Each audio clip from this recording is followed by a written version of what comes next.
साथ ही आगे अगले 1 घंटे में हम बात करेंगे देश भर की बड़ी खबरों की, बताएंगे दुनिया भर में कौन कौन सी खबरों पर है सबकी नजर, क्या चल रहा है खेल और अर्थ जगत में, और कुछ झलके फिल्म, कला और संस्कृति के क्षेत्र से भी। लेकिन सबसे पहले बड़ी खबरें। डीडी न्यूज से केंद्रीय शिक्षा मंत्री धर्मेंद्र प्रधान की खास बातचीत। कहा, छात्रों के मामले में नहीं होनी चाहिए राजनीति, कुछ ऐसा ना हो जिससे छात्रों में हो कंफ्यूजन।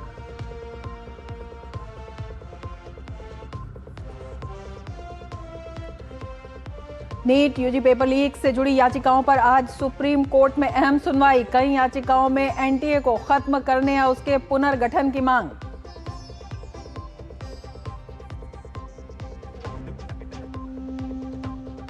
अल नीनो के असर के चलते जून से सितंबर तक देश में सामान्य से कम बारिश की संभावना। जून में तापमान के सामान्य से अधिक रहने की भी संभावना।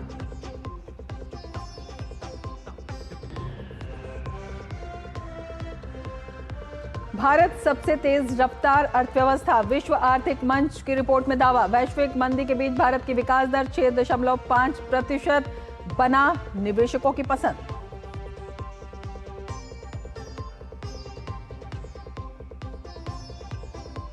और स्वच्छ ऊर्जा के क्षेत्र में भारत की बड़ी उपलब्धि। पीएम सूर्य घर मुफ्त बिजली योजना के तहत अब तक 40 लाख परिवारों को रूफटॉप सोलर से जोड़ा गया।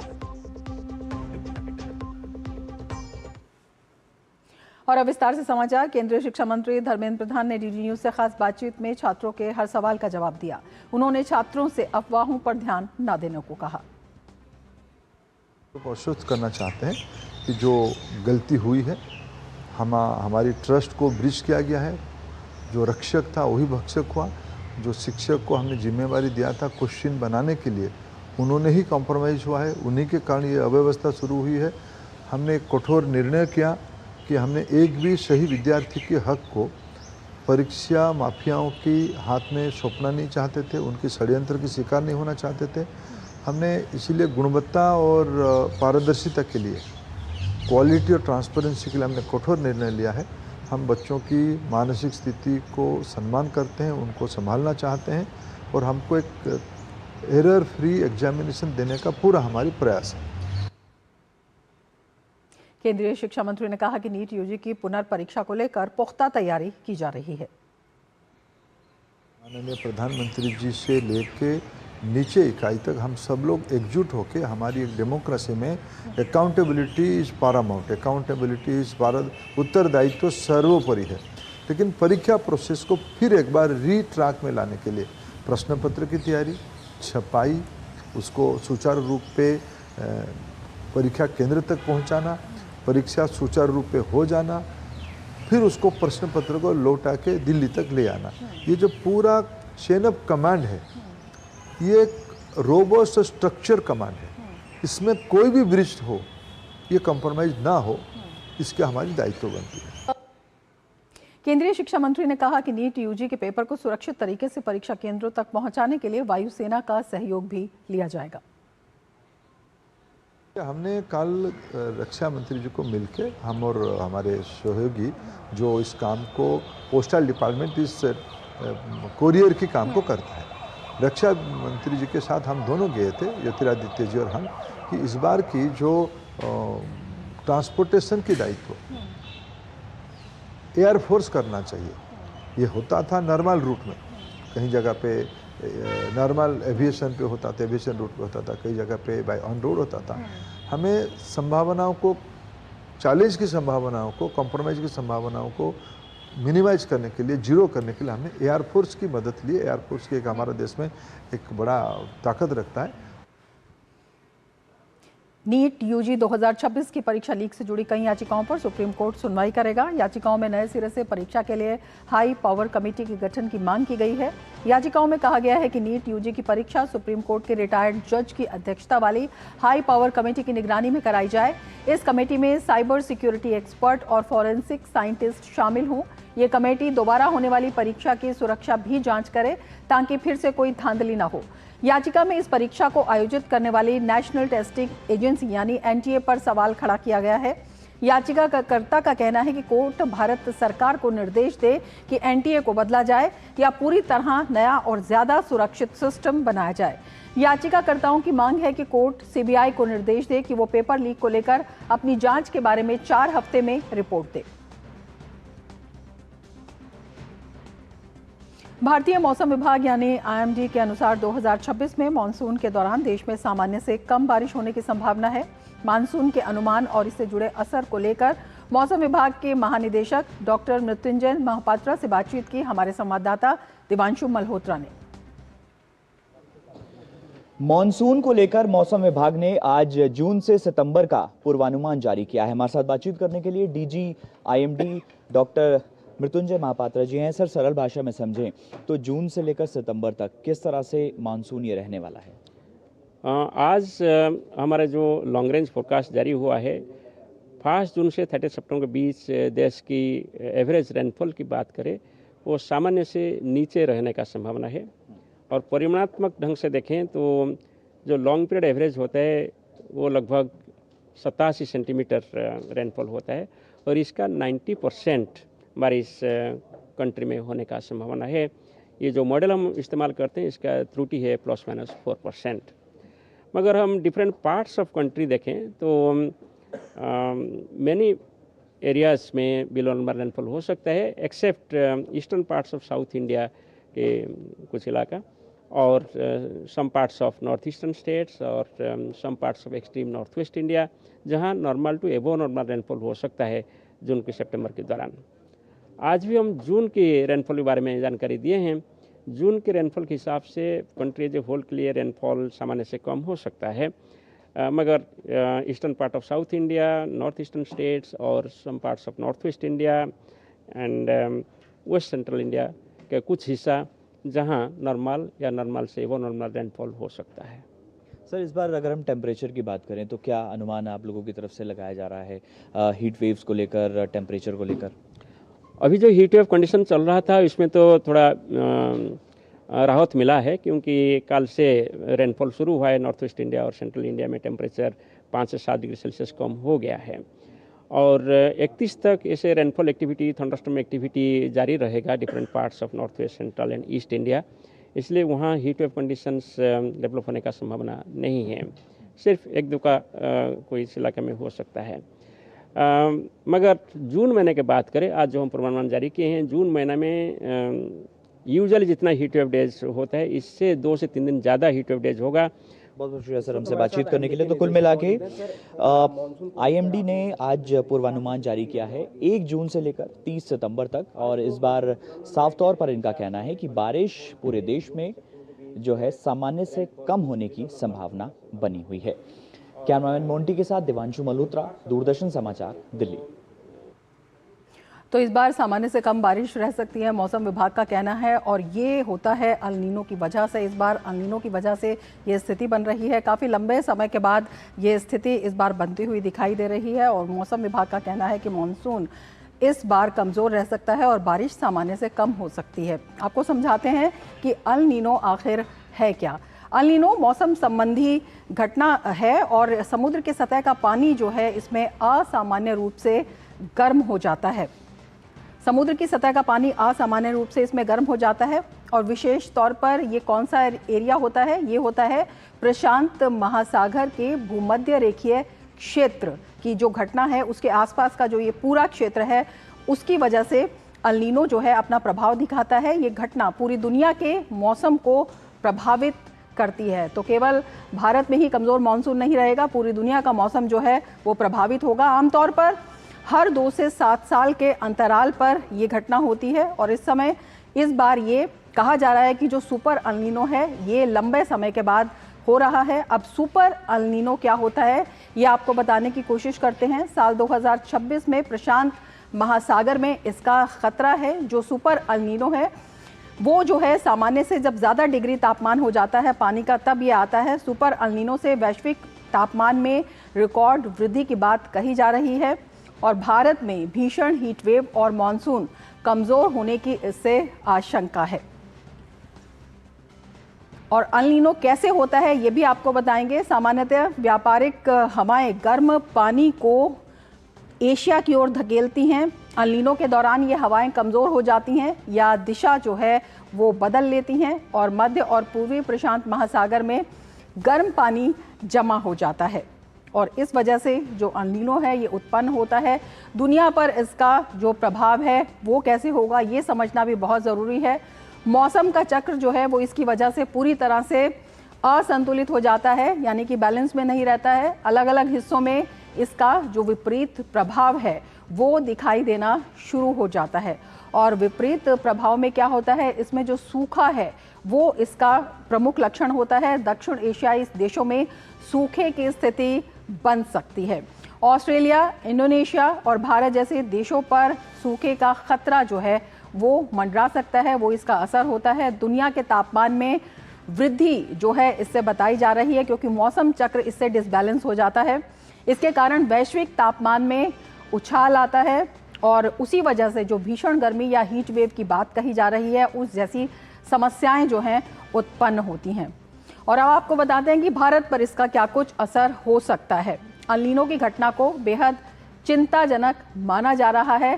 विशेषकर ये जो दक्षिण पश्चिम मानसूनी हवाएं हैं उन्हें कमज़ोर कर देता है और इसीलिए जो इसका असर है वो गंभीर माना जाता है। विशेष रूप से कृषि और अर्थव्यवस्था पर इसका जो नेगेटिव असर है या नकारात्मक प्रभाव है वो माना जाता है।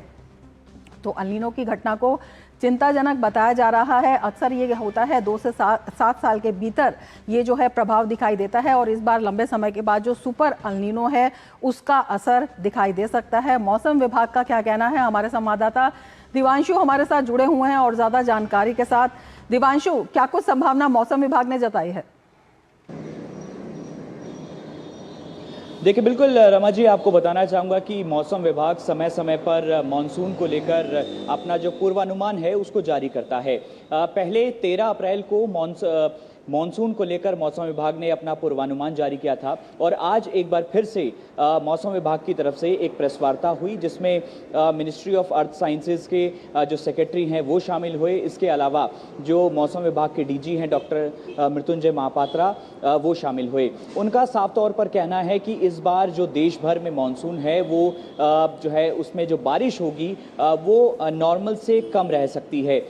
फिलहाल जो मौसम विभाग ने पूर्वानुमान जारी किया है वो 1 जून से लेकर 30 सितंबर का है और जो एलपीए रहता है, लॉन्ग टर्म जो पीरियड एवरेज रहता है, वो इस बार 90% के आसपास रहने की जो उम्मीद है वो मौसम विभाग को है। जाहिर है कि अगले कुछ दिनों में सबसे पहले मानसून आ जाएगा और उसके बाद हम उम्मीद कर रहे हैं कि जो साउथ के इलाके हैं उसमें जो बारिश होगी वो नॉर्मल से ज़्यादा रहने की उम्मीद जताई जा रही है। लेकिन इसके अलावा जो तमाम इलाके हैं वहाँ पर मानसून इस बार फीका पड़ सकता है। इसके अलावा हीट वेव्स को लेकर भी मौसम विभाग ने पूर्वानुमान लगाया है। तो हीट वेव्स पर साफ तौर पर मौसम विभाग का कहना है कि जो नॉर्मल रहता है वो 2-4 दिन हीट वेव्स रहता है, लेकिन इस बार जो है तापमान ज़्यादा होने की वजह से 3-4 दिन और ज़्यादा हीट वेव्स रहने की आशंका जो है फिलहाल बनी हुई है। जी बिल्कुल दिवांशु, जिस तरह से आप बता रहे हैं कि जो चिंता की स्थिति है वो ज़रूर है और मिनिस्ट्री ऑफ अर्थ साइंसेज और मौसम विभाग तमाम अधिकारी वहाँ पर मौजूद है। क्या इसको लेकर कुछ दिशा निर्देश भी दिए गए हैं, किन किन क्षेत्रों पर ज़्यादा इसका असर पड़ने वाला है? जैसे आपने बताया कि साउथ में बारिश ज़्यादा हो सकती है, लेकिन कई ऐसे इलाके हैं जहाँ पर बारिश कम होगी और इससे कृषि है, अर्थव्यवस्था है, ये जो क्षेत्र हैं ये प्रभावित होने की संभावना है। देखिए, बिल्कुल अगर बारिश कम होती है तो जाहिर सी बात है कि इस पर कृषि पर ज़्यादा इसका असर होता है। और अगर हम मौसम विभाग की माने तो उनका साफ तौर पर कहना है कि जम्मू कश्मीर, इसके अलावा नॉर्थ ईस्टर्न जो स्टेट्स हैं, इसके अलावा जो साउथ है, यहाँ पर तो नॉर्मल से ज़्यादा बारिश होने की जो है वो उम्मीद लग रही है। लेकिन इसके अलावा जो प्लेन्स हैं, अगर हम पंजाब की बात करें, हरियाणा की बात करें, दिल्ली, चंडीगढ़ और ये तमाम जो इलाके हैं, यहाँ पर जो है सामान्य से कम बारिश होने की आशंका जताई जा रही है। और कृषि क्षेत्र की बात करें तो हरियाणा, पंजाब एक बड़ा हिस्सा है जहां पर जो कृषि क्षेत्र है, यहाँ पर बड़ी मात्रा में जो है वो किसान जो है बुआई करते हैं। तो कहीं ना कहीं उनमें जो है डर पैदा फिलहाल लगता हुआ नजर आ रहा है। लेकिन मौसम विभाग से जब हमने सवाल किया कि आप क्या कहना चाहते हैं कृषि क्षेत्र में के लोगों को, तो उनका साफ तौर पर कहना है कि एग्रीकल्चर मिनिस्ट्री इसको लेकर पूरा प्रोपेगेंडा अपना तैयार कर रही है, किस तरह से एक्शन प्लान है वो तैयार कर रही है। लेकिन कुल मिला के अगर बारिश कम होती है तो जाहिर सी बात है कृषि पर इसका असर पड़ेगा। टेम्परेचर अगर ज़्यादा रहता है तो उससे न केवल कृषि पर असर पड़ेगा बल्कि आम लोगों की सेहत पर भी असर पड़ता हुआ नजर आएगा। तो मौसम सिर्फ कृषि पर ही जो है असर नहीं डालता बल्कि और तमाम सेक्टर्स पर भी जो है असर डालता हुआ नजर आता है इस पर। बिल्कुल दिवांशु, ये भी आपसे समझना चाहेंगे कि पूरी दुनिया पर इसका जो असर है वो साफ तौर पर पड़ने की बात कही जा रही है, और अल नीनो और सुपर अल नीनो, इसमें बेसिक जो डिफरेंस है वो क्या कुछ होता है? क्या इसके असर में भी इससे बदलाव आता है? देखिए, अल नीनो एक ऐसी स्थिति है जो कि प्रशांत महासागर में जो है वो उत्पन्न होती है, और आपको बताना चाहूँगा कि प्रशांत महासागर का जब पानी ज़्यादा गर्म हो जाता है तो वो स्थिति बनती है, जो बादल हैं और इसके अलावा जो हवाएं होती हैं उनका पैटर्न पूरी तरीके से चेंज हो जाता है और उसका सीधा तौर पर जो असर है वो मानसून पर पड़ता है। इस बार अल नीनो की जो स्थिति है उस पर मौसम विभाग का साफ तौर पर कहना है कि इसका असर मानसून पर ज़रूर पड़ेगा, लेकिन जैसे जैसे मानसून पूरे देश में बढ़ेगा तो अल नीनो भी जो है वो फीका पड़ता हुआ नजर आएगा, जिससे उम्मीद की जा रही है कि जो साउथ इंडिया के इलाके हैं या फिर नॉर्थ ईस्टर्न स्टेट्स हैं वहां पर सामान्य से ज्यादा बारिश होने की उम्मीद जताई जा रही है। तो मौसम विभाग भी यही कह रहा है कि अगर आने वाले समय में अल नीनो की जो स्थिति है वो थोड़ी फीकी पड़ती है तो उससे मानसून की जो बारिश है वो अच्छी हो सकती है। बिल्कुल, और इसका जो टाइम पीरियड है वो कितना रहने वाला है, इस बारे में भी बताया गया है? देखिए, टाइम पीरियड की एग्जैक्ट अगर हम बात करें तो मौसम विभाग कभी भी कोई भी पूर्वानुमान लगाता है तो उस पर एग्जैक्ट डेट और या फिर संभावना वो कहता हुआ बचता है। लेकिन बिल्कुल मैं वही आपसे कह रहा हूं कि इस बार मौसम विभाग का साफ तौर पर कहना है कि जून के एंड तक जो अल नीनो है वो थोड़ा सा हल्का हो जाएगा, और उम्मीद है कि जून के अंत में और जो जब जुलाई होगी तो उसमें जो बारिश है वो सामान्य जो है वो होती हुई नजर आएंगी। हालांकि पूरे देश में नहीं बल्कि जो तमाम इलाकों की बात मैंने आपसे कही, चाहे वो साउथ है या फिर नॉर्थ ईस्टर्न स्टेट्स हैं या फिर जम्मू कश्मीर है, यहाँ सामान्य से ज़्यादा बारिश होगी। लेकिन इसके अलावा जो बाकी इलाके हैं, बाकी जो राज्य हैं, वहाँ पर सामान्य से कम बारिश इस पूरे सीजन के दौरान होती हुई नजर आएगी। जी बिल्कुल दिवांशु, इसकी जो इस बार ये जो पूरा जिसे कहते हैं कि सर्कल बनता हुआ दिखाई दे रहा है अल नीनो का, सुपर अल नीनो का जिसे बता रहे हैं, इसकी जो प्रमुख वजह है वो क्या बताई गई है? देखिए, अल नीनो की प्रमुख वजह की अगर हम बात करें तो मौसम विभाग का साफ तौर पर कहना है कि प्रशांत महासागर में दो ऐसे इलाके होते हैं जहां पर टेम्परेचर जो है वो ऊपर नीचे होता है। एक इलाका ऐसा होता है जहां पर टेम्परेचर बढ़ जाता है और दूसरे इलाके में टेम्परेचर जो है घट जाता है, जिसकी वजह से ये पूरी स्थिति जो है वो उत्पन्न होती है। उससे न केवल बादलों के पैटर्न में बल्कि हवाओं के पैटर्न जो है वो चेंजेस होते हैं, और जो मानसून भारत की तरफ बढ़ता हुआ नजर आता है उसमें जो है बदलाव हो जाता है। तो ये तमाम तकनीकी चीज़ें हैं जो कि वैज्ञानिक ही समझ पाते हैं, आम लोगों का समझना काफ़ी इसमें मुश्किल होता है।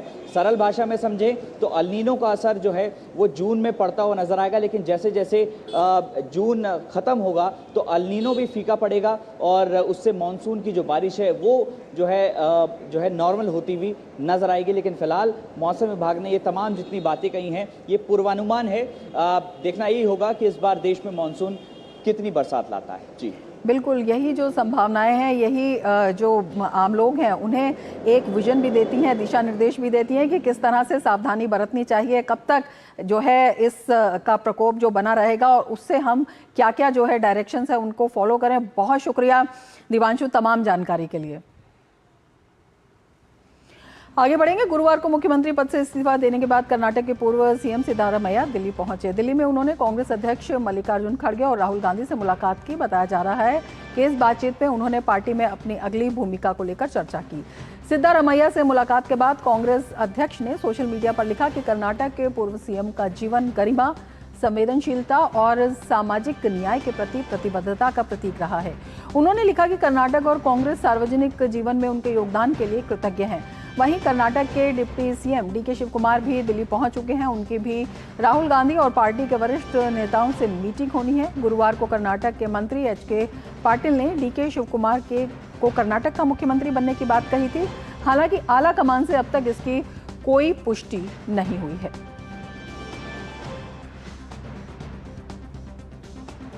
आगे बढ़ते हैं। भोपाल के बहुचर्चित ट्विशा शर्मा डेथ केस में ट्विशा की सास और आरोपी गिरिबाला सिंह को कोर्ट में पेश किया जा रहा है। गिरिबाला से करीब 6 घंटे की पूछताछ के बाद कल सीबीआई ने उन्हें गिरफ्तार कर लिया था।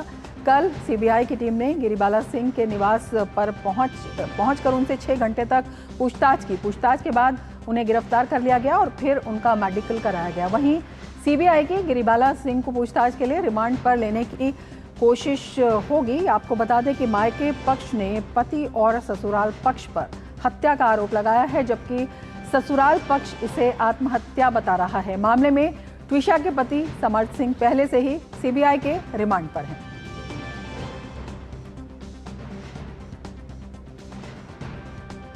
और अब बात यूपी की। यूपी के हमीरपुर हादसे पर सीएम योगी ने संज्ञान लिया है और बचाव अभियान तेज करने के निर्देश दिए हैं।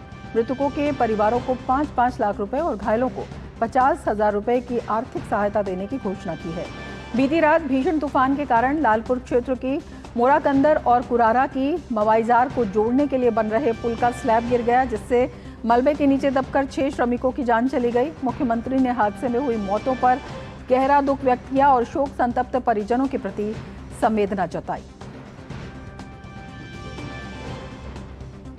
उपराष्ट्रपति सीपी राधाकृष्णन कर्नाटक, गोवा और केरल के दौरे पर हैं। दौरे के पहले दिन उपराष्ट्रपति बेंगलुरु में आयोजित भव्य वैश्विक समारोह में शामिल हुए। ये आयोजन आर्ट ऑफ लिविंग फाउंडेशन के 45 वर्ष पूरे होने के उपलक्ष्य में आयोजित किया गया। इस अवसर पर अपने संबोधन में उपराष्ट्रपति ने फाउंडेशन की जमकर सराहना की। उन्होंने कहा कि आर्ट ऑफ लिविंग फाउंडेशन ने महाद्वीपों की सीमाओं को पार कर दुनिया भर के करोड़ों लोगों के जीवन को सकारात्मक रूप से छुआ है। Today is a celebration of a great vision that has touched the millions of lives across continents. Art of Living centers are there in 181 countries. These millions of lives across continents, cultures, languages, and generations. Old people are here, young people are here, children are here. So many languages we speak. When 181 countries means almost the entire civilization of the mankind is getting linked. महान क्रांतिकारी और प्रखर राष्ट्रभक्त स्वतंत्र वीर विनायक दामोदर सावरकर की जयंती के अवसर पर राजधानी में एक विशेष कार्यक्रम का आयोजन किया गया, जिसमें देशभक्ति, राष्ट्र निर्माण और सांस्कृतिक चेतना को लेकर वक्ताओं ने अपने विचार रखे। कार्यक्रम में बड़ी संख्या में गणमान्य लोग, सामाजिक कार्यकर्ता और युवा उपस्थित रहे। वक्ताओं ने वीर सावरकर के जीवन, उनके संघर्ष, राष्ट्रभक्ति और स्वतंत्रता आंदोलन में उनके योगदान पर विस्तार से प्रकाश डाला। भाजपा के पूर्व राष्ट्रीय सचिव सुनील देवधर ने अपने संबोधन में कहा कि सावरकर का जीवन साहस, त्याग और राष्ट्र समर्पण का प्रतीक है, जो आज की युवा पीढ़ी के लिए प्रेरणा स्रोत है। महाराष्ट्र सरकार के मंत्री जय कुमार रावल युवाओं से राष्ट्रहित को सर्वोपरि रखते हुए देश निर्माण में सक्रिय भूमिका निभाने का उन्होंने युवाओं से आह्वान किया। सावरकर जी के जीवन में दो बहुत बड़े काम उन्होंने जो किए, बहुत सारे काम किए, लेकिन जो रिमार्केबल आप बता सकते हैं, लैंडमार्क ऐसे दो काम उन्होंने किए।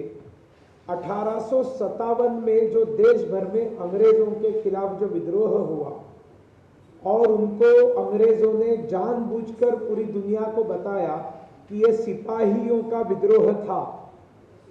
पूरे हिस्टोरिकल डॉक्यूमेंट्स निकालकर स्वतंत्रवीर सावरकर जी ने इसको एस्टैब्लिश किया। स्वतंत्रवीर सावरकर जी का जन्म 28 मई 1883 को महाराष्ट्र के हमारे नासिक जिले में भगूर गांव में की पवित्र भूमि में हुआ। विद्यार्थी जीवन से उन्होंने देशभक्ति से ओतप्रोत कविताएं लिखना प्रारंभ किया।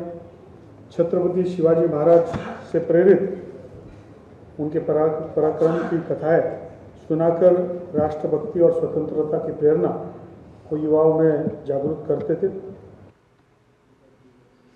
भारतीय रिजर्व बैंक ने अपनी वार्षिक रिपोर्ट में भारतीय अर्थव्यवस्था को लेकर सकारात्मक तस्वीर पेश की है। आरबीआई के अनुसार ऊंची ऊर्जा कीमतों, वैश्विक बाजारों की अनिश्चितता और पश्चिम एशिया में जारी भू राजनीतिक तनाव के बावजूद भारत की विकास दर मजबूत बनी रहेगी। रिपोर्ट में कहा गया है कि वर्ष 2025-26 में भारत 7.6% की वृद्धि दर के साथ दुनिया की सबसे तेजी से बढ़ती प्रमुख अर्थव्यवस्था रहा।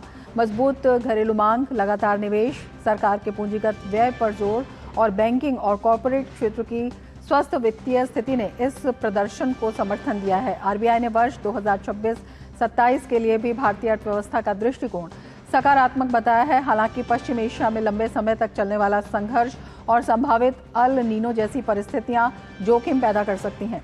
कृषि क्षेत्र की प्रगति दक्षिण पश्चिम मानसून पर निर्भर रहेगी, लेकिन पर्याप्त खाद्यान्न भंडार और जलाशयों में पर्याप्त जल उपलब्धता से महंगाई नियंत्रित रहने की उम्मीद है। रिपोर्ट के अनुसार केंद्र सरकार और आरबीआई ने वर्ष 2031 तक महंगाई लक्ष्य 4% यानी ±2% के दायरे में बनाए रखने का फैसला किया है।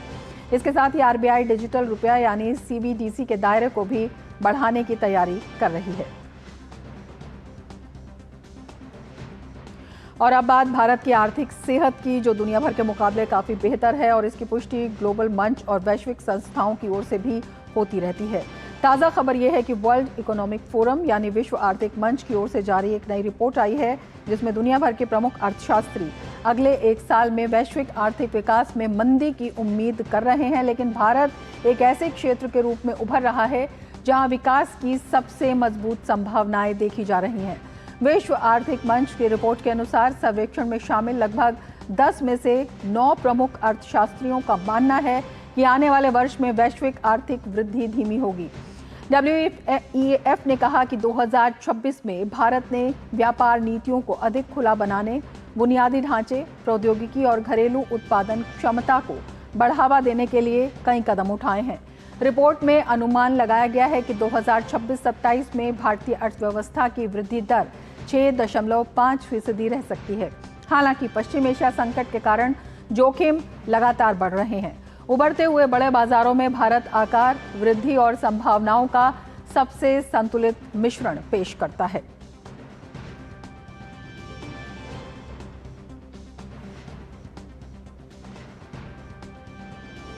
और ये भी जानना अहम होगा कि किन चुनौतियों से पार पाना है। वैश्विक स्तर पर जो बढ़ती महंगाई है वो ऊर्जा और खाद्य पदार्थों की कीमतों में वृद्धि और इसके साथ ही लगातार वैश्विक परिदृश्य में आर्थिक असमानता जो है उस पर भी ध्यान देना होगा। लेकिन वैश्विक संकट के बीच भारत की स्थिति काफ़ी बेहतर बताई जा रही है। वैश्विक अर्थव्यवस्था के बीच भारतीय अर्थव्यवस्था ने अपना मजबूत और दूरदर्शिता का लोहा मनवा दिया है। विश्व की प्रतिष्ठित रेटिंग एजेंसी मूडीज ने भारत को 2020 के बाद सबसे ज़्यादा मजबूत और उभरता बाजार करार दिया है। मूडीज की रिपोर्ट में कहा गया है कि मजबूत विदेशी मुद्रा भंडार, स्थिर मौद्रिक नीतियां और घरेलू संसाधनों पर निर्भरता ने भारत को वैश्विक तूफानों से बचा कर रखा है। देखिए यह खास रिपोर्ट। वैश्विक अनिश्चितताओं और युद्ध के हालातों वाले इस दौर में भारतीय अर्थव्यवस्था ने एक बार फिर अपनी मजबूती और दूरदर्शी नीतियों का परिचय दिया है। विश्व प्रसिद्ध रेटिंग एजेंसी मूडीज ने अपनी रिपोर्ट में भारत को 2020 के बाद का सबसे दृढ़ और बड़ा उभरता हुआ बाजार बताया है। मूडीज के अनुसार भारत के स्थिर विदेशी मुद्रा भंडार ने वैश्विक संकटों के दौरान न केवल मुद्रा की अस्थिरता को रोका है, बल्कि निवेशकों के विश्वास को भी मजबूत बनाए रखा है। रिपोर्ट में कहा गया है कि भारत भविष्य के किसी भी झटके को सफलतापूर्वक झेलने के लिए बेहतर स्थिति में है।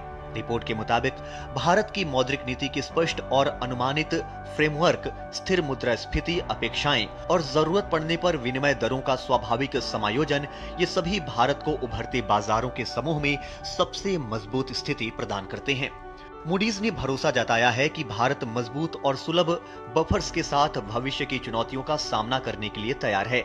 भारत सरकार और भारतीय कंपनियां विकास, बुनियादी ढांचे और व्यापार के लिए विदेशी बैंकों या निवेशकों से कर्ज लेने के बजाय भारतीय बैंकों, घरेलू बॉन्ड बाजार का इस्तेमाल कर रही हैं, जिसकी वजह से विदेशी मुद्रा भंडार को संतुलित करने में मदद मिली है। मूडीज ने भारत की नीतियों की तारीफ करते हुए कहा कि भारत ने हाल के संकटों से बहुत पहले ही सही नीतियां बना ली थीं, जिससे अर्थव्यवस्था मजबूत और स्थिर रह सके। यही वजह है कि पिछले 5 सालों में भारतीय बाजार ने वैश्विक झटकों को अच्छे से झेल लिया। इन झटकों के बावजूद उनके जोखिम प्रीमियम में बढ़ोतरी नहीं हुई और न ही उन्होंने बाजार पर अपनी पकड़ खोई।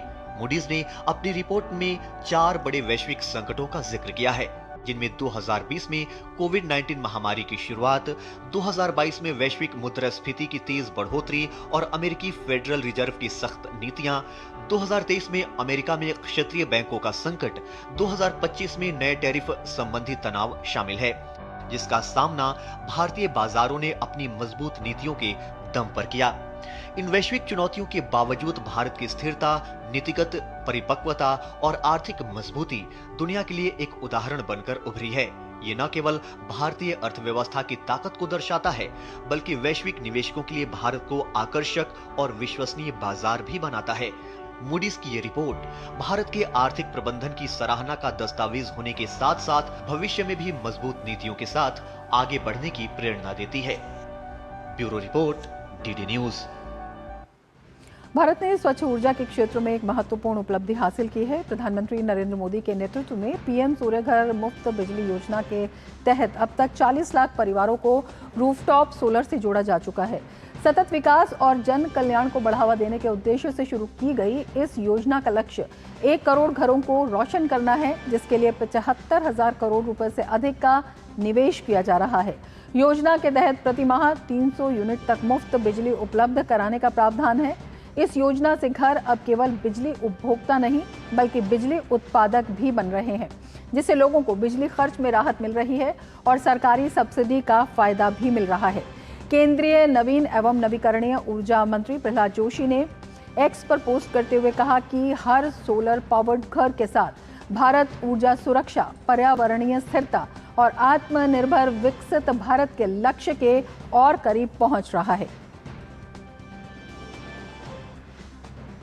सिंगापुर में आयोजित शांग्रीला डायलॉग 2026 के दौरान भारत के रक्षा सचिव राजेश कुमार सिंह ने इंडो पैसिफिक क्षेत्र की सुरक्षा और रणनीतिक सहयोग पर भारत का पक्ष मजबूती से रखा।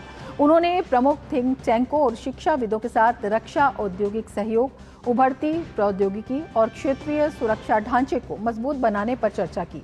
स्थिर, सुरक्षित और समावेशी इंडो पैसिफिक के लिए भारत की रक्षा कूटनीति विषय पर संबोधन में उन्होंने क्षेत्रीय शांति और साझेदारी के लिए भारत के विजन को साझा किया। इस अवसर पर सिंगापुर में भारत के उच्चायुक्त डॉक्टर शिल्पक आमुले भी मौजूद रहे।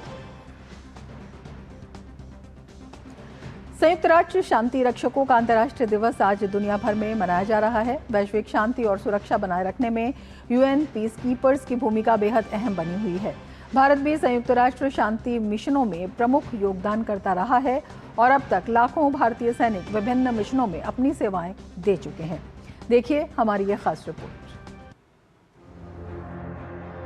साल 1945 में वैश्विक शांति और सुरक्षा बनाए रखने के लक्ष्य के साथ संयुक्त राष्ट्र की स्थापना की गई थी। 2 विश्व युद्धों की विभीषिका झेल चुकी दुनिया में शांति सुनिश्चित करने के लिए अंतर्राष्ट्रीय स्तर पर यह एक व्यापक प्रयास था। संयुक्त राष्ट्र के तहत शांति के लिए कई तरह के संस्थागत प्रयास शुरू हुए। इनमें संयुक्त राष्ट्र शांति रक्षा बलों यानी यूएन पीस कीपर्स की भूमिका भी बेहद अहम रही है। संघर्ष से जूझ रहे अनेक देशों में शांति की स्थापना के लिए यूएन पीस कीपर्स ने महत्वपूर्ण योगदान दिया है।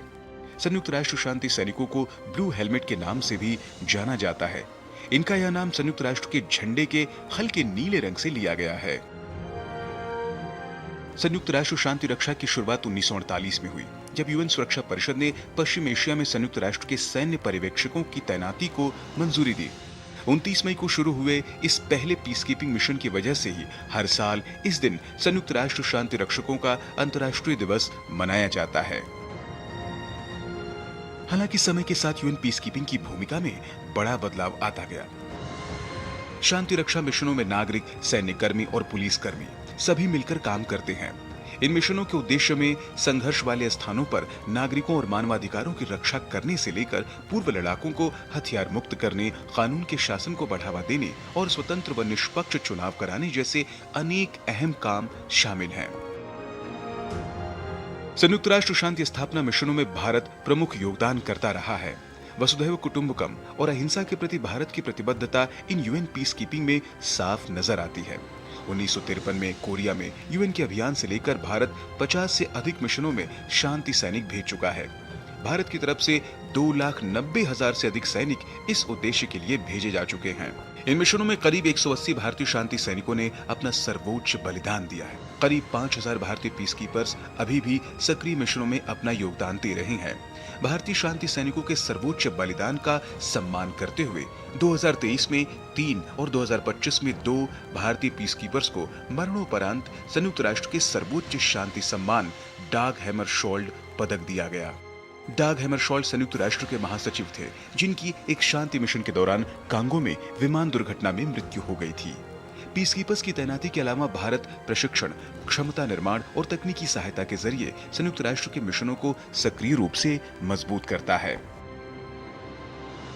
दिल्ली में भारतीय सेना द्वारा स्थापित भारत का संयुक्त राष्ट्र शांति रक्षा केंद्र हर साल 12,000 से अधिक सैनिकों को प्रशिक्षित करता है। साथ ही यह केंद्र शांति रक्षा प्रशिक्षण क्षमताओं को बढ़ाने के लिए मित्र देशों में मोबाइल प्रशिक्षण दल भी भेजता है। भारत संयुक्त राष्ट्र शांति स्थापना में महिलाओं की भागीदारी का प्रबल समर्थन करते हुए संघर्ष के समाधान और शांति स्थापना में उनकी महत्वपूर्ण भूमिका की पैरवी करता रहा है। भारत ने पश्चिम अफ्रीकी देश लाइबेरिया में पहली बार केवल महिलाओं वाली पुलिस यूनिट तैनात की, जिससे न केवल स्थानीय सुरक्षा को बढ़ाया बल्कि लाइबेरियाई महिलाओं को अधिक सक्रिय रूप से भाग लेने के लिए सशक्त भी बनाया। भारत ने संयुक्त राष्ट्र के चार्टर का सम्मान करते हुए शांति के अनेक प्रयासों में भरपूर योगदान देकर अपनी प्रतिबद्धता दिखाई है। आज यूएन पीसकीपर्स के इस दिन सब शांति के इन रखवालों को पूरे सम्मान से याद कर रहे हैं। Bureau report, DD news. Vice admiral Ajay Kochar ने दिल्ली स्थित राष्ट्रीय युद्ध स्मारक पर पुष्पांजलि अर्पित कर शहीद जवानों को श्रद्धांजलि दी। वाइस एडमिरल अजय कोचर आज नौसेना स्टाफ के वाइस चीफ का पदभार ग्रहण करेंगे। नौसेना स्टाफ के नामित उप प्रमुख वाइस एडमिरल अजय कोचर को साउथ ब्लॉक लॉन्स पर औपचारिक गार्ड ऑफ ऑनर भी दिया गया।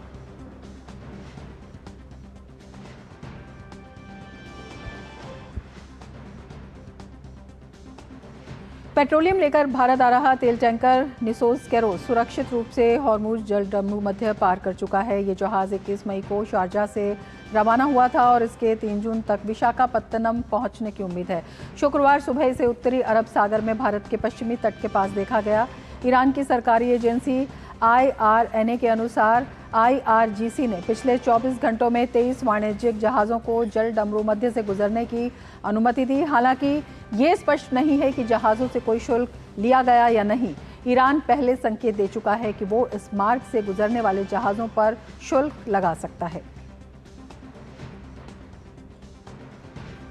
अमेरिका और ईरान 60 दिनों के लिए संघर्ष विराम बढ़ाने के लिए एक समझौता ज्ञापन के मसौदे पर सहमत हो गए हैं। हालांकि इस सौदे को अभी भी राष्ट्रपति डोनाल्ड ट्रंप से अंतिम मंजूरी मिलना बाकी है। इस समझौते की जानकारी सबसे पहले अमेरिकी मीडिया आउटलेट थियोज ने दी थी। इस समझौते से स्ट्रेट ऑफ हॉर्मुज को लेकर चल रहे विवाद पर विराम लगने की उम्मीद है। MOU के मसौदे के तहत ये जलडमरू मध्य बिना किसी रोक टोक के वाणिज्यिक यातायात के लिए फिर से खोल दिया जाएगा। इसका मतलब है कि कोई टोल नहीं लगेगा और ना ही कोई हस्तक्षेप होगा।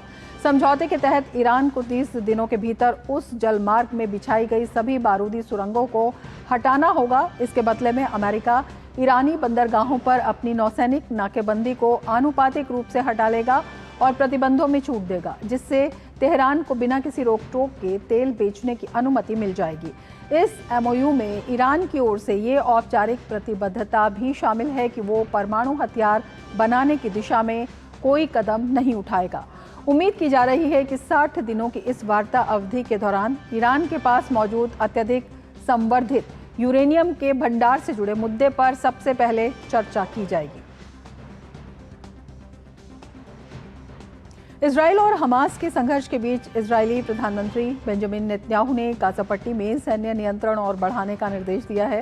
नेतन्याहू ने कहा है कि उन्होंने सेना को गाजा के 70% हिस्से तक नियंत्रण बढ़ाने का आदेश दिया है। फिलहाल इजराइल करीब 64% क्षेत्र पर प्रभावी नियंत्रण होने का दावा कर रहा है।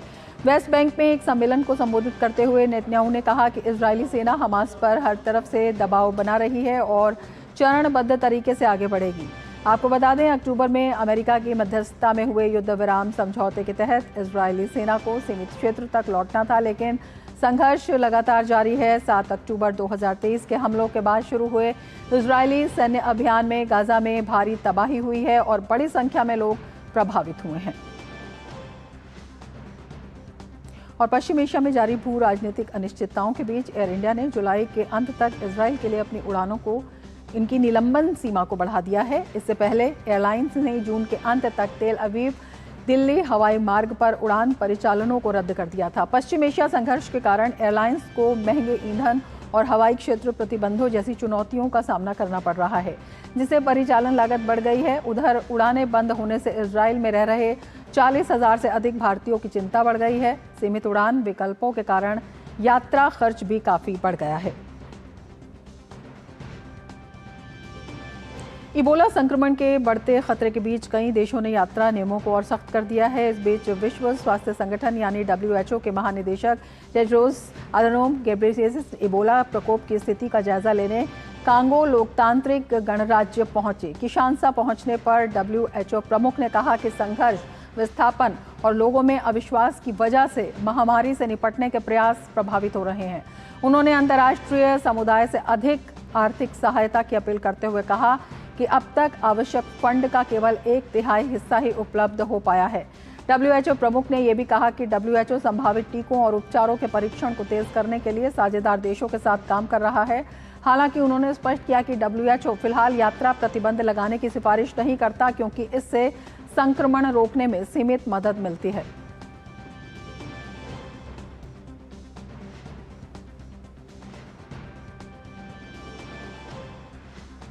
और अब बात करेंगे खेल की खबरों के साथ गौरव हमारे साथ जुड़ चुके हैं। गौरव, क्या कुछ खास खेल की खबरों में आज? शुक्रिया रमा। और खेल जगत की में इस वक्त की सबसे बड़ी जो हलचल है वो ये है कि IPL का जो फाइनल है उसमें RCB के सामने कौन सी टीम होगी, और ये टीम का फैसला जो है वो होगा गुजरात टाइटंस और राजस्थान रॉयल्स के बीच आज जो मुकाबला होना है। जी हाँ, IPL में आज दूसरे क्वालिफायर मुकाबले में गुजरात टाइटंस का सामना राजस्थान रॉयल्स से होगा। ये मुकाबला न्यू चंडीगढ़ के महाराजा यादविंद्र सिंह अंतर्राष्ट्रीय क्रिकेट स्टेडियम में शाम को 7:30 बजे से खेला जाएगा। इस मैच की विजेता टीम रविवार को अहमदाबाद में होने वाले फाइनल मुकाबले में रॉयल चैलेंजर्स बेंगलुरु से भिड़ेगी। राजस्थान रॉयल्स ने एलिमिनेटर मुकाबले में सनराइजर्स हैदराबाद को हराकर दूसरे क्वालिफायर मुकाबले में जगह बनाई है, जबकि गुजरात टाइटंस को पहले क्वालिफायर मुकाबले में रॉयल चैलेंजर्स बेंगलुरु से हार का सामना करना पड़ा। साल 2008 की चैंपियन राजस्थान रॉयल्स फाइनल में पहुंचने की कोशिश करेगी, जबकि गुजरात टाइटंस 2022 की अपनी खिताबी जीत को यानी कि सफलता को एक बार फिर से दोहराना चाहेगी। वहीं भारतीय महिला क्रिकेट टीम ने इंग्लैंड दौरे का आगाज जीत के साथ किया है। पहले T20 मुकाबले में भारतीय टीम ने बेहतरीन प्रदर्शन करते हुए इंग्लैंड को 38 रनों से हरा दिया। यह मुकाबला चेम्सफोर्ड स्थित काउंटी क्रिकेट ग्राउंड में खेला गया। टॉस हारने के बाद भारत ने पहले बल्लेबाजी करते हुए 20 ओवर में 7 विकेट पर 188 रन बनाए। जेमिमा रॉड्रिक्स 40 गेंदों पर 69 रन बनाकर के सबसे ज्यादा उन्होंने स्कोर किया। जवाब में इंग्लैंड की टीम 20 ओवर में 8 विकेट पर केवल 150 रन ही बना सकी। इस जीत के साथ ही भारतीय टीम ने 3 मैच की T20 सीरीज में 1-0 की बढ़त बना ली है। जेमिमा रॉड्रिक्स को प्लेयर ऑफ द मैच चुना गया। तीसरा T20 अंतर्राष्ट्रीय मैच कल यानी कि शनिवार को ब्रिस्टल में खेला जाएगा। और अब बात कर लेते हैं एथलेटिक्स की, जहां पर अंडर 20 एशियाई एथलेटिक्स चैंपियनशिप में भारत की निपम ने महिला 100 मीटर दौड़ में कांस्य पदक जीतकर इतिहास रचा। अपने अंतर्राष्ट्रीय करियर की शानदार उन्होंने एक तरह से शुरुआत भी की। 18 साल की निपम ने 11.62 सेकंड का समय निकालते हुए तीसरा स्थान हासिल किया। महिलाओं की 400 मीटर हीट में भारत की नीरू पाठक और तहूरा खातून ने शानदार प्रदर्शन करते हुए फाइनल में जगह बनाई। वहीं पुरुषों की 3000 मीटर दौड़ में विकास कुमार चौथे स्थान पर रहे। डेकाथलॉन में भारत के राहुल जाखड़ ने पहले दिन शानदार प्रदर्शन करते हुए पदक की उम्मीद को मजबूती दी। बात कर ले बैडमिंटन की तो यहाँ पर भारतीय बैडमिंटन स्टार पीवी सिंधु का सिंगापुर ओपन टूर्नामेंट में सफर आज समाप्त हो गया। आज खेले गए महिला सिंगल के क्वार्टर फाइनल में विश्व नंबर 1 दक्षिण कोरिया की आन से योंग ने सिंधु को सीधे गेम में 21-17, 21-14 से हरा दिया। इस हार के साथ ही आन से योंग के खिलाफ सिंधु की लगातार ये 9वीं हार दर्ज हुई। दोनों खिलाड़ियों के बीच अब तक खेले गए मुकाबलों में सिंधु केवल एक बार ही कोई गेम जीत सकी हैं। करीब 48 मिनट तक चले इस मुकाबले के बाद आन से योंग ने सेमीफाइनल में जगह बनाई। तो रमा ये थी खेल जगत से जुड़ी हुई तमाम बड़ी खबरें। जी हाँ, और वाकई यहाँ पे अब जो बड़ी आज सबसे खबर रहने वाली वो यही कि आईपीएल में आज फैसला हो जाएगा कि आरसीबी के सामने दूसरी टीम कौन होगी फाइनल के लिए। बहुत धन्यवाद गौरव तमाम खबरों की जानकारी के लिए। आगे बढ़ेंगे। केंद्र की नरेंद्र मोदी सरकार सत्ता में अपने 12 साल पूरे कर रही है। इन 12 सालों में मोदी सरकार के तमाम फैसलों से देश विकसित भारत की ओर बढ़ चला है। पिछले 12 सालों में राष्ट्र प्रथम की भावना से मोदी सरकार ने तमाम जन कल्याणकारी कदम उठाए हैं। मोदी सरकार के 12 सालों के कामकाज पर डीडी न्यूज़ एक सीरीज चला रहा है जिसमें हम दिखा रहे हैं कैसे इन सालों में सरकार के बड़े फैसलों से तमाम क्षेत्रों में बदलाव आया है। तो आइए देखते हैं हमारी खास सीरीज विकसित भारत की ओर बढ़ते कदम।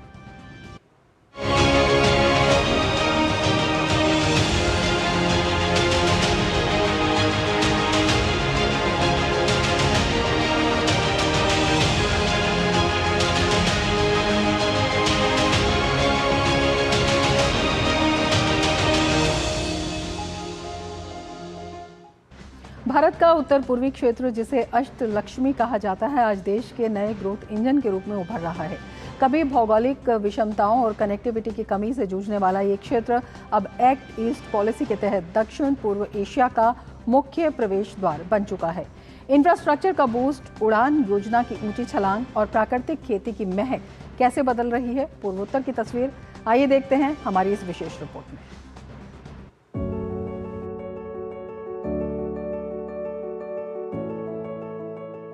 ये बदलती तस्वीर भारत के उस उत्तर पूर्वी हिस्से की है जिसे कभी मुख्य भूमि से दूर माना जाता था, लेकिन आज प्रधानमंत्री नरेंद्र मोदी के विजनरी नेतृत्व में पूर्वोत्तर देश के विकास का एक नया अध्याय लिख रहा है। पीएम गति शक्ति और पीएम डिवाइन जैसी महत्वाकांक्षी योजनाओं ने यहाँ के इंफ्रास्ट्रक्चर को एक अभूतपूर्व रफ्तार दी है। साल 2014 में जहां इस क्षेत्र में राष्ट्रीय राजमार्गों की लंबाई महज 10,905 किलोमीटर थी, वहीं आज ये बढ़कर 16,207 किलोमीटर से ज्यादा हो चुकी है। अरुणाचल प्रदेश में हर मौसम में कनेक्टिविटी देने वाली ऐतिहासिक सेला सुरंग हो या मिजोरम की बैरागी सैरांग रेलवे लाइन, पूर्वोत्तर की राजधानियां अब पहली बार सीधे राष्ट्रीय रेल नेटवर्क से जुड़ रही हैं। रफ्तार सिर्फ जमीन पर नहीं बल्कि आसमान में भी दिखाई दे रही है।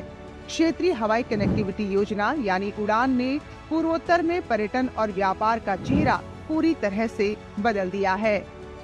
साल 2014 तक पूरे पूर्वोत्तर में केवल 9 चालू हवाई अड्डे थे, जिनकी संख्या आज बढ़कर 17 हो गई है। सिक्किम का पाकयोंग और अरुणाचल का होलोंगी ग्रीनफील्ड एयरपोर्ट इसका जीता जागता उदाहरण है। रेल मार्ग के निर्माण के कारण, सड़कों के निर्माण के कारण यहाँ के लोगों को विकास के जो बाजार है, जो व्यवस्थापन है, ये सब चीज़ में भी लोगों को काफ़ी फायदा पहुँचा है। मोदी सरकार के 12 वर्षों के दरमियान हुई विकास व तरक्की के कारण लोगों को खुद को दिल्ली से जोड़ने, राष्ट्र के अन्य राज्यों प्रांतों से जुड़ने के लिए एक मौका उपलब्ध हुई है। इंफ्रास्ट्रक्चर के साथ साथ पूर्वोत्तर भारत का ग्रीन हब बनकर भी उभर रहा है। सिक्किम के 100% जैविक राज्य बनने की सफलता के बाद अब असम, नागालैंड और मणिपुर भी mission organic value chain development के तहत प्राकृतिक खेती को बड़े पैमाने पर अपना रहे हैं। यहाँ के रसायनों से मुक्त अदरक, हल्दी और कीवी जैसे उत्पादों की मांग विदेशों में भी लगातार बढ़ती जा रही है, जिससे स्थानीय किसानों की आय में अच्छी खासी वृद्धि हो रही है। काफी अच्छा काम किया है, मेनली सड़कों का उन्नति किया है, जिसके कारण से आसाम का डेवलपमेंट हो रहा है। गुवाहाटी भी बहुत डेवलप हो गया हम लोगों का, ब्रिज नए ब्रिज बन रहा है, अभी एयरपोर्ट हमारा नज़दीक है, पहले से बहुत बेहतर, बहुत ही अच्छा हुआ है। पूर्वोत्तर में हो रहा बदलाव यही नहीं थमता।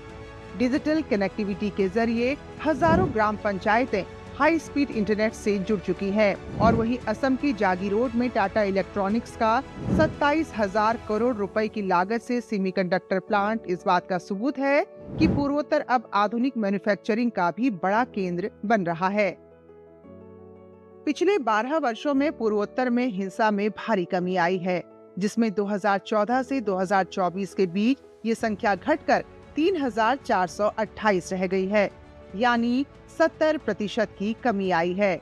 वहीं नागरिकों की मौत में 89% और सुरक्षा बलों के जवानों की शहादत में 70% की कमी आई है। मोदी सरकार ने 12 वर्षों में पूर्वोत्तर में कई बड़े शांति समझौते किए, जिससे 10,500 से अधिक उग्रवादियों ने हथियार डालकर मुख्य धारा में शामिल होने का फैसला किया। पूर्वोत्तर क्षेत्र लंबे समय से उग्रवाद और आंतरिक संघर्षों से प्रभावित रहा है। हालांकि 2014 से सरकार द्वारा शुरू की गई शांति पहल ने इस स्थिति को पूरी तरह बदल दिया है। 2014 के बाद जब से मोदी गवर्नमेंट आया है, हमारे असम में बहुत शांति है। असम में पहले इतनी शांति कभी नहीं थी, पहले बहुत ज्यादा ही अशांति था।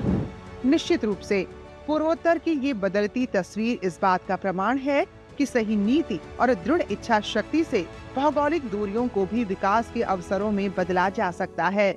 जो अष्टलक्ष्मी का ये कायाकल्प नए भारत के सामर्थ्य को प्रदर्शित कर रहा है। ऑपरेशन सिंदूर पर जारी स्मारक पुस्तक के मौके पर केंद्रीय रक्षा मंत्री राजनाथ सिंह ने सोशल मीडिया एक्स पर पोस्ट किया। उन्होंने लिखा, ये पुस्तक ऐतिहासिक विवरण से परे जाकर हमारे वीर सैनिकों के व्यक्तिगत अनुभवों को समेटती है और आधुनिक युद्ध के मानवीय पहलू की झलक दिखाती है, जहां नेतृत्व, साहस, दबाव में निर्णय लेने की क्षमता और प्रतिबद्धता रणनीति को सफलता में बदल देती है। उन्होंने ये भी लिखा, ऑपरेशन सिंदूर एक अभूतपूर्व सफलता थी, जिसमें भारत ने पाकिस्तान को 4 दिनों के भीतर ही युद्ध विराम के लिए मजबूर कर दिया। ये भारत की ओर से अब तक लड़े गए सभी युद्धों से भिन्न था। ये उन लोगों को श्रद्धांजलि है जिन्होंने इस ऑपरेशन को अंजाम दिया और हमें अपने सैनिकों के समर्पण और दृढ़ता से जोड़ती है। नागरिकों को इस पुस्तक से प्रेरणा लेनी चाहिए और ऐसे नागरिक बनना चाहिए जो देश की सुरक्षा और संप्रभुता को बनाए रखने के लिए किए गए भारी बलिदान के योग्य हों।